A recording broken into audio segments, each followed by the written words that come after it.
E aí, quando você finalmente se permitiu, né, viver o que você tinha vontade, como foi a sua primeira vez, o seu primeiro beijo, assim? O seu primeiro beijo foi numa menina ou você tentou ficar com meninos?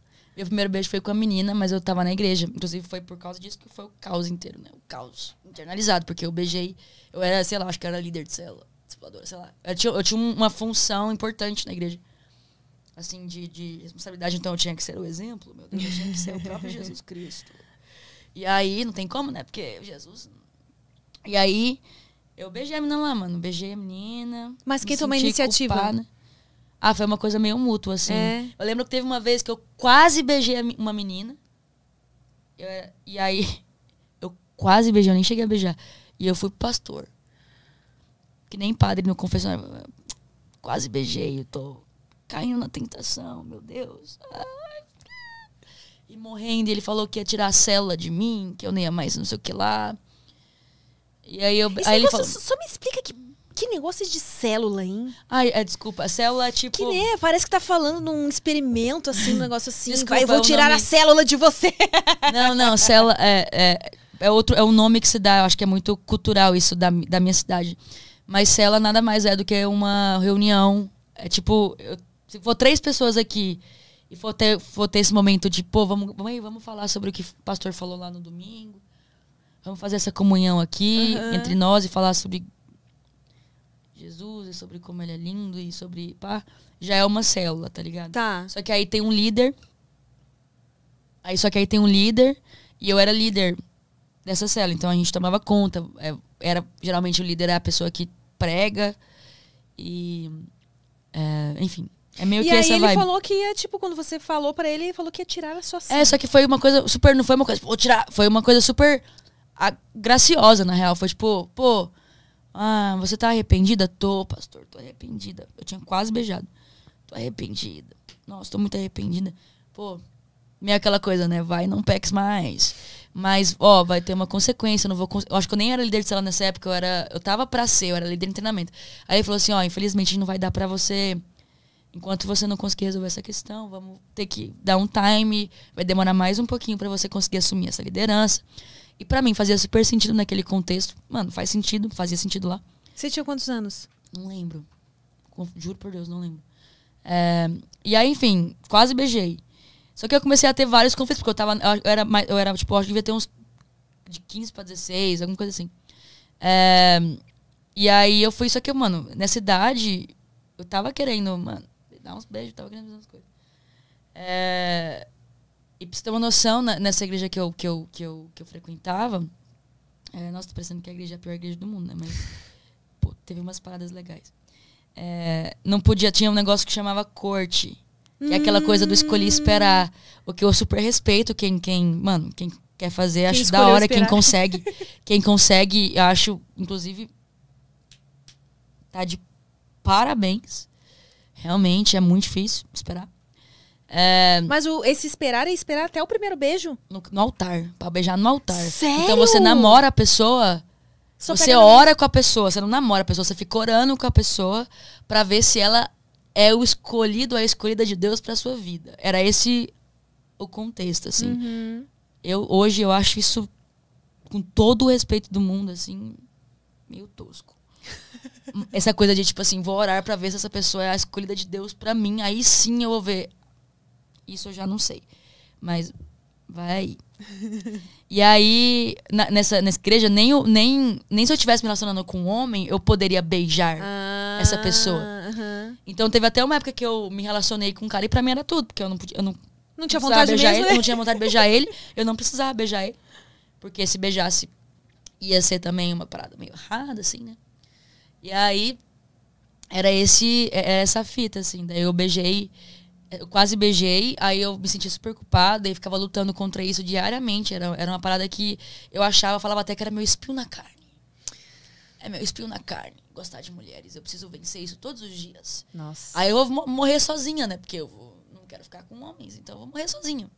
Quando você imaginava ficando com um cara assim, o que você sentia? Então, na verdade, assim, nada. Não é nem tipo assim, que nojo, não é nem isso. É tipo, Simplesmente não tem vontade. Tipo assim, né, beijei, e aí? É isso? O que acontece? Não tem mais nada? Que foi a sensação que eu tive quando eu beijei o cara. Eu senti um pouco de asco, assim, da primeira vez. Porque eu beijei um cara que foi depois que eu já tinha beijado menina. Que eu fui tentar me reafirmar. Depois que eu vou beijar. Porque eu vou me reafirmar aqui. Mas não sei.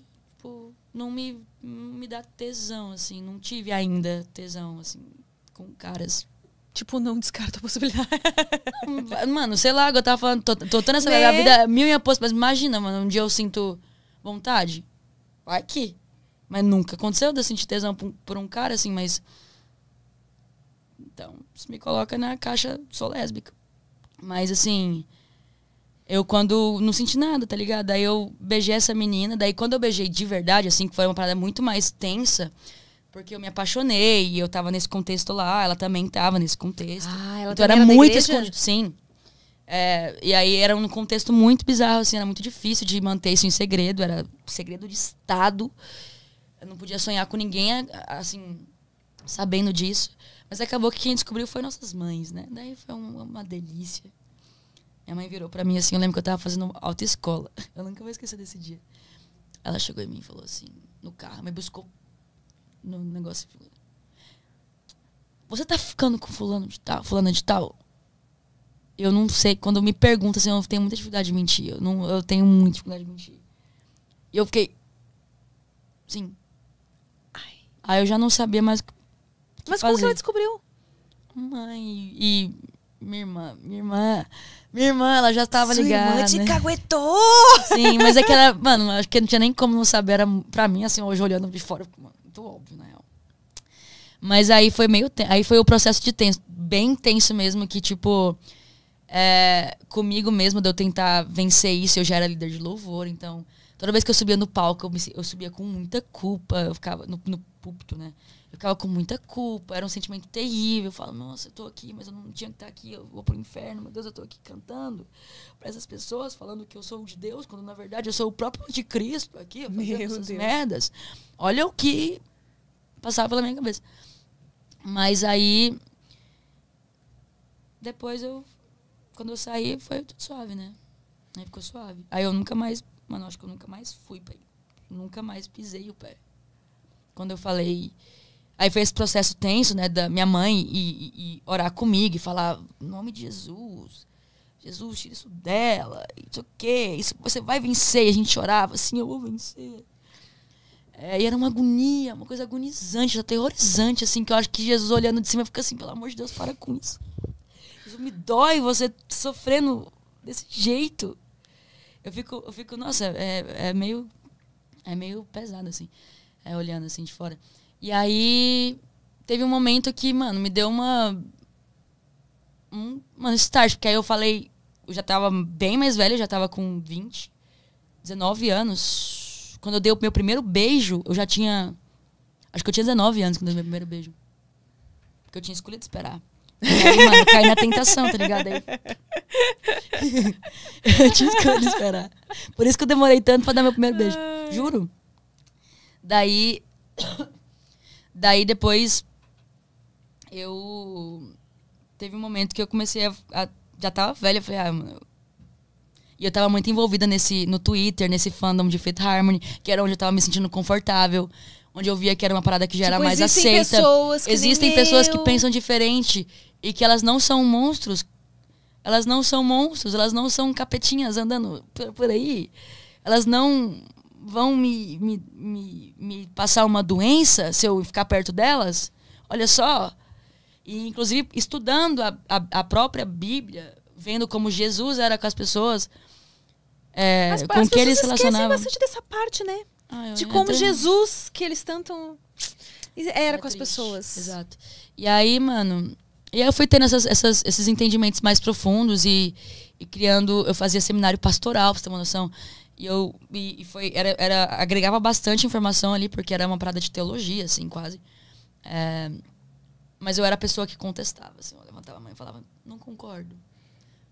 Você conseguia, então... Eu sempre tive isso, inclusive eu tô vendo isso até em terapia, que eu tenho mania de contestar por ter vivido nesse meio. Agora, tipo, foda-se. Fiquei muito tempo calada, sem questionar não, agora. E desde sempre, na verdade, eu acho que por ter vivido... eu acho que, sei lá, por ter vivido entre... Vamos dizer, vamos colocar desse jeito, entre céu e inferno, a vida inteira, eu fiquei, tipo, sempre querendo contestar. E lá já eu contestava. E hoje ainda, até na minha arte, fazendo música, eu quero contestar. É uma coisa que virou um traço da minha personalidade, entendeu? Tipo assim, tá todo mundo indo pra esse caminho, eu vou contestar e vou pro outro lado. Você tá fazendo sucesso? Pois eu vou contestar e vou pro outro lado. E aí, quando começa a fazer sucesso, eu falo, não tem mais graça pra mim. É uma coisa meio assim, que eu até tô tendo que trabalhar agora. Ah, então você tá fazendo terapia. Tô. Precisa, né? Uma hora a vida cobra. E aí, assim... E aí foi quando... Eu não lembro onde eu tava, mas quando eu tava... Quando eu finalmente pude... Quando você tava falando, né, que você finalmente lá com... Você acha que com 19 anos... Ah, isso, que eu já tava entendendo as coisas melhor. Aí deu bom, assim, eu tava nesse ambiente mais... Apesar de ser um ambiente digital, porque era na internet, eu comecei a postar os meus covers. Eu comecei... foi nessa fase que você Foi nessa começou, fase. então. Foi nessa fase de... Primeiro eu entrei lá como... Eu era... Falava que era hétera. Hétera. Falava que era hétera pra caralho, que eu não gostava de meninas e tal. Ficava até desconfortável, aquelas coisas que ficam super desconfortável quando falava que eu gostava de Uma meninas. parte era verdade, né? Você gostava de meninas. Você não era hétero, mas você gostava de meninas. Exatamente. Não era de tudo mentira ali. Não mesmo. E aí, mano, quando eu vi que tava tudo bem ser aquela pessoa, eu falei, mano, tem outra possibilidade aqui. Vou entrar por essa porta, porque esse cômodo que eu tô, essa casa que eu tô já não me Não cabe. dá mais pra chamar de lar, né? Essa casa que eu tô não dá pra... Eu preciso me mudar daqui. E eu acho que quando você olha as coisas dessa forma, as coisas ficam mais... Essa casa aqui não tá legal pra mim, eu vou mudar de casa. É verdade, né? Fica mais simples, apesar Fica um de pouco não mais ser, apesar né? de não ser, mas as pessoas encarassem, tipo, pô, não tô satisfeita com esse relacionamento. O que eu posso fazer? É um exemplo. O que eu posso fazer? É uma questão de organizar a casa que tá suja? É uma questão de tirar o velho e colocar o novo? É uma questão de só porque eu cansei dos móveis e eu vou trocar os móveis? Ou é uma questão porque a casa realmente eu não me cabe mais? É uma parada de analisar mesmo. Então, se é organizar, então eu vou organizar. Se é isso, eu vou fazer. Se não é, mano, eu vou mudar. Uhum. Então eu vou mudar, eu vou outra casa, essa casa aqui realmente. Ou então eu vou mudar de cidade, porque isso aqui, a cidade não tem a ver comigo. Cidade de país, tá ligado? Uma coisa mais radical. E no meu caso foi. E aí só que aí teve todo esse conflito com essa menina, só que aí as mães descobriram, só que mesmo assim ela proibiu a gente de se ver e tudo mais. Só que mesmo assim a gente se via escondido, era caótico, caos, com medo. Passava um fio no lugar nenhum. Sempre com muito medo de alguém ver, de alguém descobrir. Inclusive daí que veio a música Fugitivos, né? Do meu disco, que é a terceira faixa. E aí teve um momento que eu não aguentava mais. Eu simplesmente não aguentava mais. E eu falei assim... Aí eu conheci uma outra menina que era minha namorada, que inclusive eu entrei no The Voice namorando ela. Conheci ela por causa dessa... Foi sua primeira namorada, então, no final namorada, das contas, sim. né? Sim. Namorada. Que aí teve um momento que eu cansei e falei pra minha mãe, sentei ela e falei, sou lésbica. Falou aí, assim, com todas as letras. Falei, sou lésbica. Gosto de mulheres. E é isso. E aí ela, surtou, né? Teve todo aquele episódio, minha irmã também, que também era muito envolvida na igreja, tinha uma parada muito como certa. E aí deu aquela surtada, assim, e eu não bati o pé. Eu falei, bom, eu não vou olhar pra trás mais. Agora é com você. Você vai ter que lidar com isso. O que você quer fazer com essa informação? Porque eu sou isso. Eu não vou lutar mais contra isso. Eu lutei 20 anos da minha vida. Tô exausta. E eu quero viver minha vida como eu sou. Muito bem, obrigada. E o que você vai fazer? Você vai me expulsar de casa? Você não vai olhar na minha cara? O que você vai fazer? Não foi essa com essas letras, mas... Obviamente, foi meio que isso... O recado, né? Esse é o recado. Ela surtou pra caralho, assim, mas eu bati o pé no chão e falei, bom, é isso. Eu não vou voltar pra trás. E adendo que eu tinha essa possibilidade de ser essa pessoa que fazia isso, porque minha mãe... Eu sabia que minha mãe... Pelo menos eu achava que minha mãe não ia dar a louca de me bater pra caralho, de me fazer coisas inimagináveis, assim, que tem pais que nem sei se são seres humanos que são capazes de fazer com seus filhos. Mas E aí isso aconteceu e eu não olhei pra trás, assim. E o mais da hora é que, tipo, minha mãe falou pro meu pai, assim, achando que ele ia acabar com a minha raça. César! Minha mãezinha, eu te amo, mamãe. Eu juro que eu não fico triste mais. Você tá no meu coração, tá tudo bem. E aí minha mãe falou pro meu pai, tipo, mano, Radai, vai, agora é lésbica, não sei o quê. Meu pai olhou pra ela e falou assim, e daí? Não. Nossa. E ela achava que meu pai ia acabar com a minha raça. Ela achava que porque meu pai era bravão, assim, né? Ela achava que meu pai olhou pra mim depois, em outro momento, já sem a minha mãe, e falou... No outro cômodo, acho que eu contei isso no Vênus. No outro cômodo, assim, distantão, assim, ele nem me abraçou, nem fez nada, do jeitão dele. Sua mãe me falou lá, tá tudo bem, ela tá assim agora, mas vai passar. Ele falou, já vi de tudo nessa vida. Isso não muda nada. Não muda nada. Ele falou assim, só fico preocupado com o que você vai passar, mas eu vou te defender pra sempre. Ele falou isso, nunca esqueci. E meu pai, que eu sempre tive como inimigo, foi a única pessoa dentro da minha casa que me aceitou e me acolheu. E aí foi o tapa na minha cara, né? Putz. E aí não teve como, né?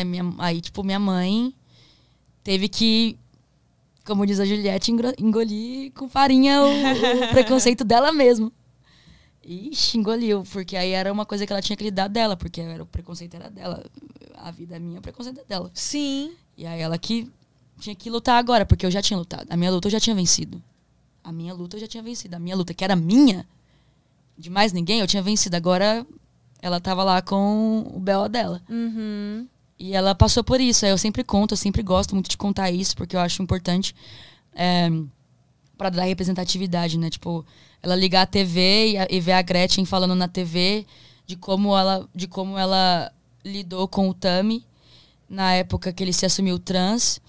E ela falando que decidiu não tornar o filho dela inimigo. Eu não lembro se foram essas frases, mas enfim.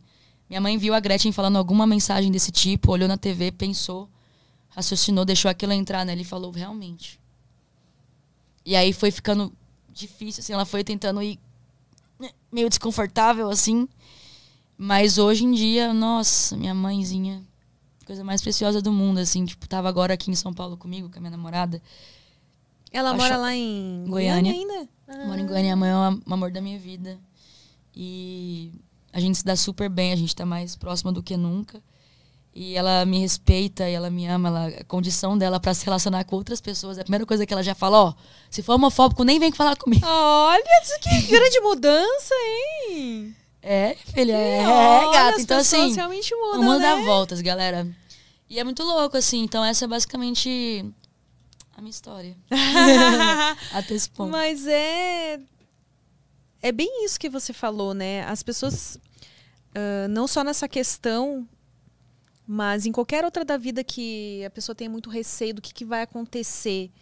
É isso, cara.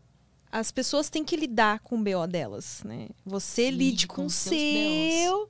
E por mais difícil, eu sei que hoje em dia você consegue falar isso de uma forma bem descontraída, até fazer graça da situação, que isso é uma forma de lidar, né? Sim.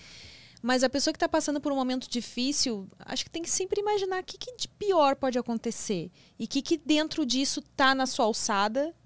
Resolva o que tá na sua alçada. O que não tiver, vai ser sofrido, muito daquilo que você tem nas mãos mesmo. Doloroso, de repente romper com a sua família. O que eu falo sempre a minha visão, e eu vou sempre trazer meu pai na conversa, porque, pô, meu pai falava que eu tinha visão de águia, hoje eu entendo isso. E eu acho que eu puxei dele. Ele é a minha águiazinha do coração. Daí ele falava que eu tinha essa visão de águia, e eu sempre quis ver, eu não dava esse nome, mas eu sempre quis ver as coisas a longo prazo. Então, a longo prazo, porque, por exemplo, isso vai acontecer e, tipo, vou ficar de mal com a minha mãe por 2 meses, 3 meses, 4 meses, 1 ano. Mas se eu não fizer isso agora, eu vou ficar o resto da minha vida infeliz. Exatamente. O que eu prefiro? Ficar 2 meses sem conversar com a minha mãe, ou seja, ela sem conversar comigo? Ou eu ficar... Isso eu, tá, galera? Ou sempre coloca pra sua vivência e pra sua... né? Realidade. Pra sua realidade. Né? Vamos nessa. Só vou deixar bem claro. É bom, colocar né? os pingos nos is, porque senão a galera vai, né? Mas aí, eu penso assim, pô, será que é melhor eu ficar 3 meses aqui meio numa coisa meio tensa, sofrendo um pouquinho? Ou ficar minha vida inteira? O que vou colocar na balança? Ficar minha vida inteira sofrendo ou ficar 3 meses aqui? Ai, acho que tá fácil de decidir. Então eu sempre gosto de pensar dessa forma, assim, de ver lá na frente. Como isso vai me deixar lá na frente. Porque talvez uma coisa que eu não tiro agora vai reverberar lá na frente. Aí, fi. Aí fudeu. Aí não tem aquela coisa de... Lembra que eu falei? Que você tem de agora em diante? Então, é melhor... O de agora em diante vai ficando mais curto, né? Com Exato. com o passar do tempo. Exatamente.